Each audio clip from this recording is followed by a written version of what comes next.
commodity in preserving meat at the time. The nature of the war changes for Florida beginning in July 1863 with events that happened hundreds of miles away from the state of Florida. On July 4th, 1863, following a 47-day siege, the city of Vicksburg, Mississippi falls to U.S. Grant's forces, effectively putting the Mississippi River in Union hands, cutting off 3 Confederate states, including the state of Texas, which was the Confederacy's largest beef supplier. Now they've relied more and more on Florida to supply their armies. As a result, Union efforts in Florida began to escalate in an attempt to cut off these supply lines that were flowing north to the Confederate armies. This brings us to 1864. August 1864 was not Gainesville's first brush with warfare.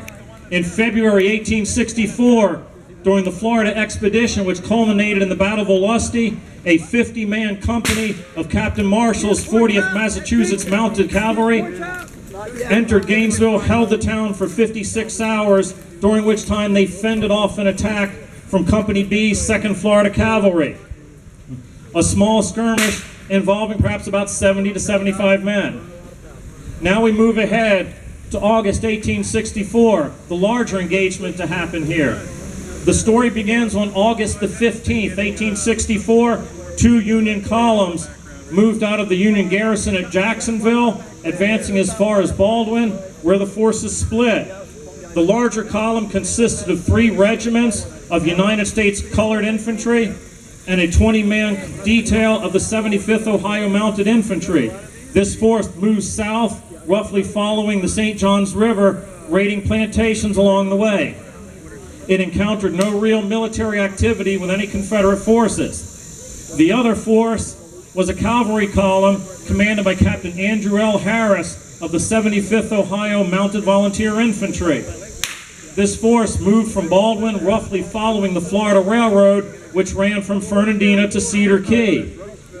On the 16th of August, they arrived in the town of Stark, destroyed a stockpile of military and food supplies stored there, as well as several railroad cars.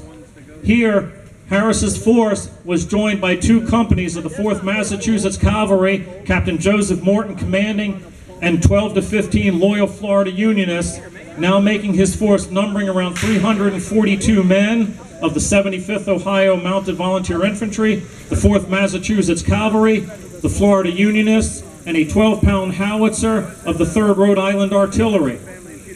Continuing southwest along the Florida Railroad, this force arrived in Gainesville around 6:30 a.m.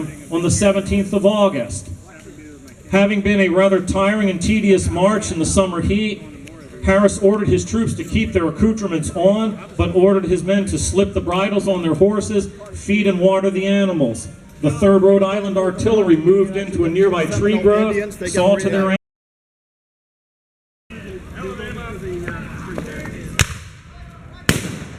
pistols. Gun is clear. Gun's cold. Thank you. Forward, march. That is right.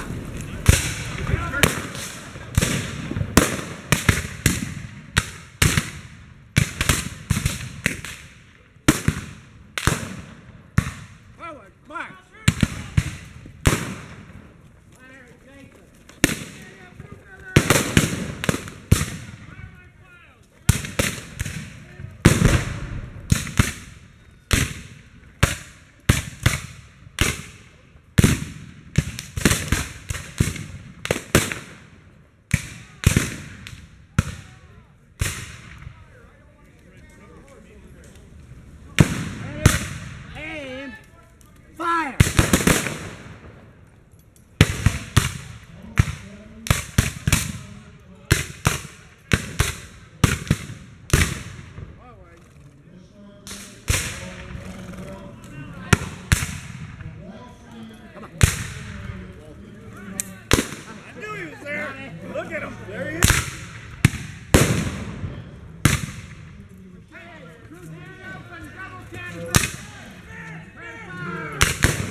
Straight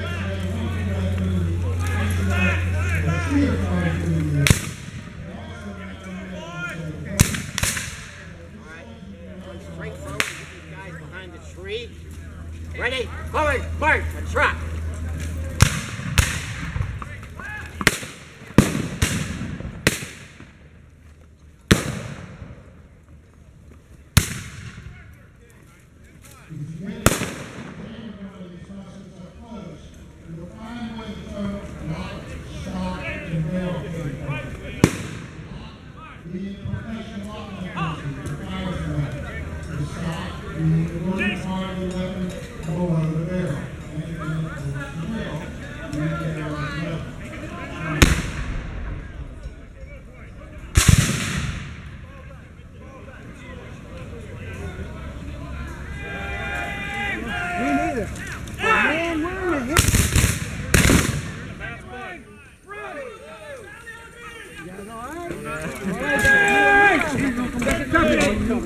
Put you right in the middle of it. Yeah, man. Right oblique, second company. Second cavalry coming in, right? Watch out behind you, Bob.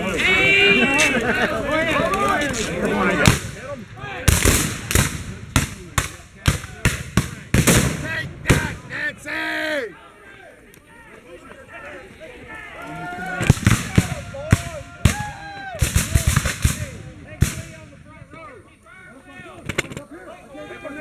And I'm 6'3". Can't get him up. Fire!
Go.